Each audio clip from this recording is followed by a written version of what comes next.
Welcome, property investors. This is the Building in Perth podcast. If you're a property investor or you're curious about investing in property in Western Australia, this is the podcast for you. The reason for that is we're not going to hold back. We're not going to sugarcoat things. We're certainly not going to bullshit you.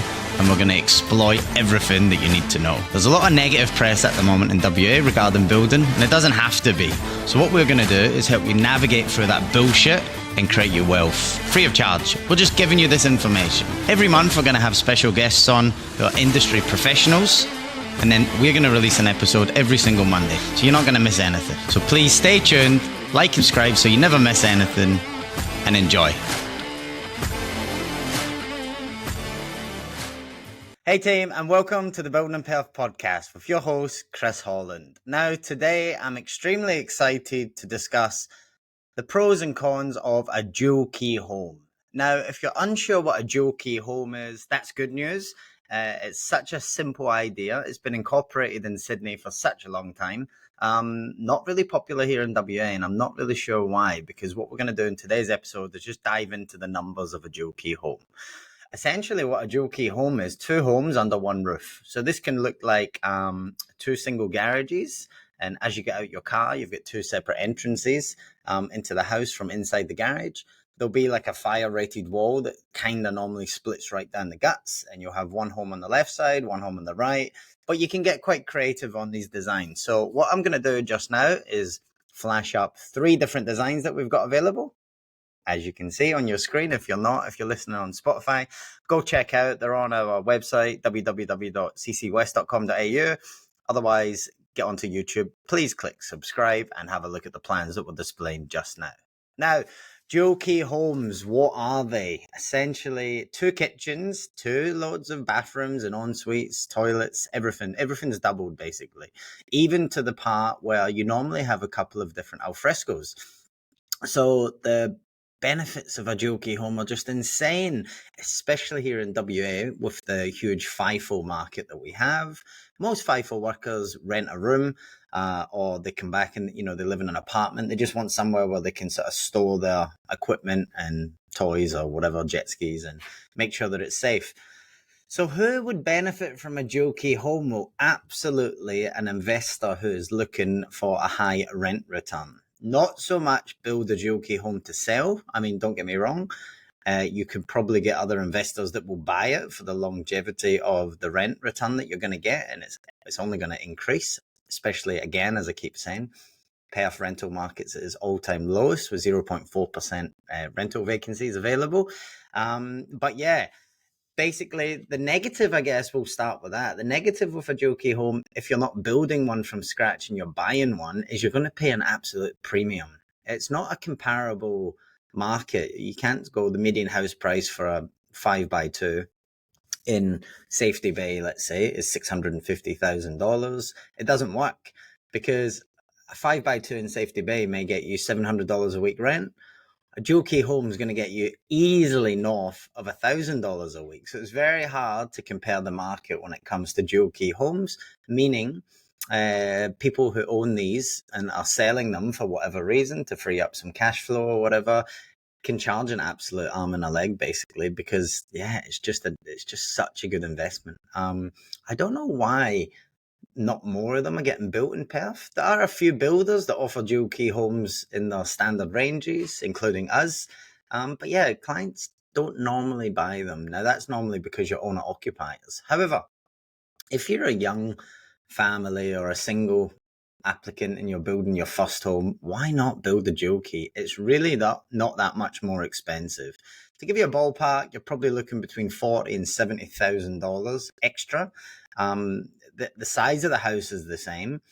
One negative, I guess, is the rooms are slightly condensed, depending on the block of land that you've got to play with.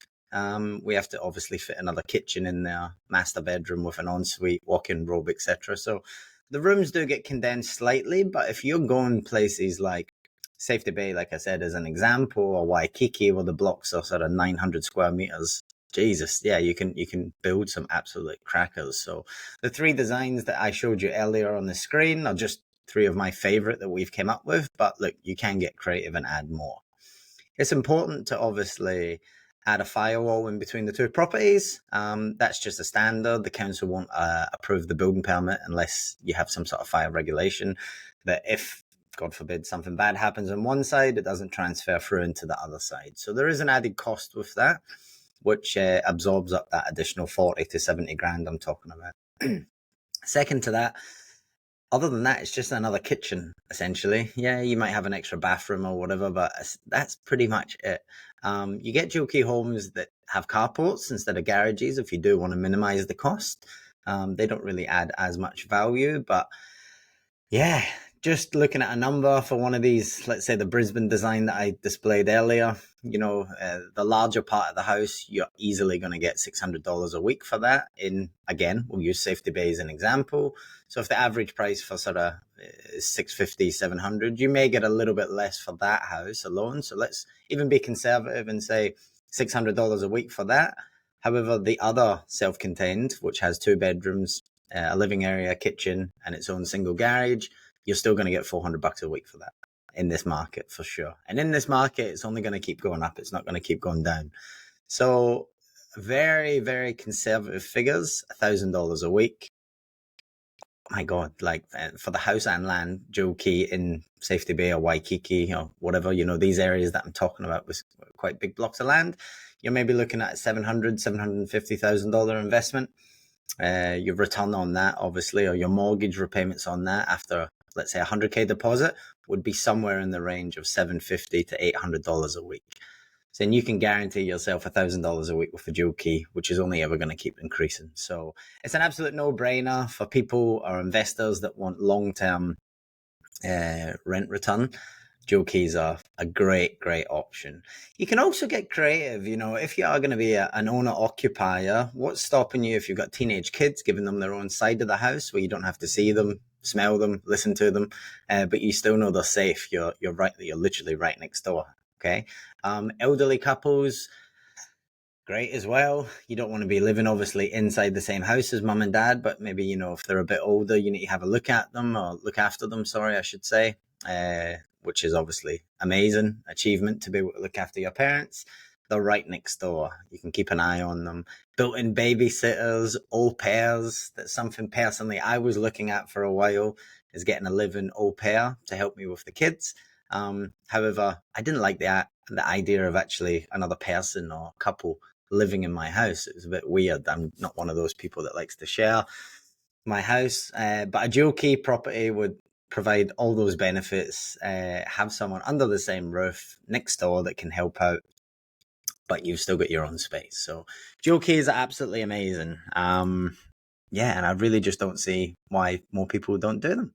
Another disadvantage, obviously, when you do come to sell, if you decide to sell a dual key, the market is far, far smaller to who's actually going to buy a dual key property. So number one, you're going to be targeting someone with $100,000 more than what the house next door is selling for instance. So not as many people are going to be snatching at it as such. And it doesn't, like I said, always fit owner occupiers.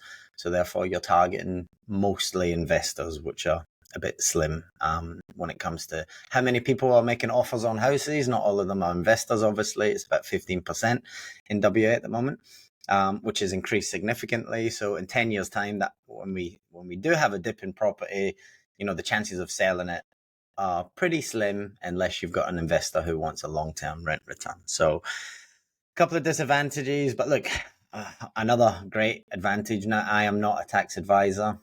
I have a great tax accountant, Matthew Smith from NKH Knight. I recommend everyone to go and speak to Matt, but I've ran numbers past Matt, and there's so many tax benefits when it comes to depreciation as well. I'm not going to dig too much into that because I'm not allowed to give you advice. Plus, that's not my game, I guess. That's an accountant's game, but there are some huge tax benefits when it comes to owning a dual key property. Yeah, like what else is there? It's really just simple. It's one roof, 2 sets of kitchens as opposed to one, potentially a triple garage, but it doesn't have to be. It could be 2 singles. One of our designs that I'll pop again up on the screen just now, actually for a smaller block, this has a rear garage and a front garage. So you would actually enter this property from the back So there would be an additional cost, obviously, to have a bit more of a driveway up one side of the house rather than just the front driveway. So there is an additional cost for that. But again, like I said, with the rent return of a dual key property, it's just a no-brainer. So for all you investors that are looking long-term investments, you want to maximize your rent return as much as possible. Definitely you want to be positive geared. If you're a negative geared investor, this isn't for you. Just eliminate it. But if you want to be positive geared, if you've got spare cash, and again, these things can get built in 6 months. We'll offer you a 6-month build guarantee. It doesn't take any longer to build these. So it's just a bit of food for thought for anyone that has got a bit of spare money and maybe looking at buying an investment. Rather than going the cheapest price, which most investors will normally do, put down as little as possible and build the most basic plan as possible with the most basic specifications and finishings as possible. Just have a look, run the numbers a little bit more, but definitely a lot more premium. So I invite anyone who's interested in building dual keys or potentially even learning more. If you need more information, just reach out to me, www.𝗖𝗍west.com.au, and I'll get back to you as soon as I can. But from here, thank you all for your support. By the way, the podcast season 2 is absolutely going gangbusters. We've now booked in another 4 guests for next month. Today's the 10th for the 8th at the time for recording. You'll probably get this in 2 weeks' time. But thank you so much for last week when I asked anyone who wants to come on the podcast. And on TikTok, if you're on our TikTok, it's at 𝗘𝗽𝗶𝘀expert.com. Not .com, sorry, just at 𝗘𝗽𝗶𝘀expert.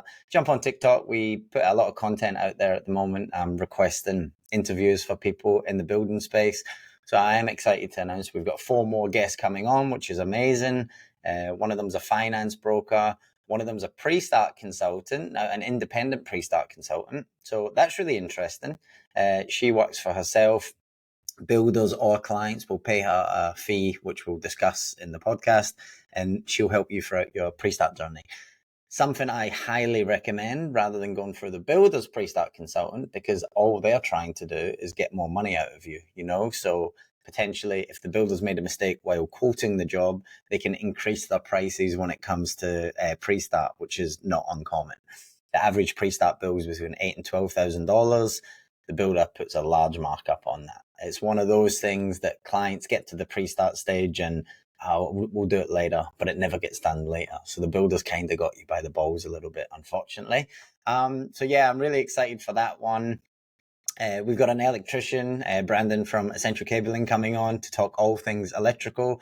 Might bore you to tears, but there are quite a lot of money-saving tips when it comes to electrical, different appliances, LEDs as opposed to halogen lights, solar panels, which I think should just be a given on any home in Western Australia. So we're going to dive into the solar game, and then we're going to have Johnny from WestGen Finance. So talk about interest rates, talk about borrowing power, lending, how many homes getting repossessed, all this type of stuff, what's happening in the market. As I discussed last week on the podcast, there was 2 months in a row where the interest rates have stabilized and there's been no increases. Hopefully Johnny can give us a bit more insight to what's actually going to happen in the next 2 months, because it is getting pretty tough, isn't it, with all these interest rate rises. So look, guys, thank you so much. Please like and subscribe so you don't miss out any podcasts and you get notifications. Also, it helps me feel loved that people are listening and watching every week. But thanks for your support, and we'll chat next week. Cheers, team. Bye.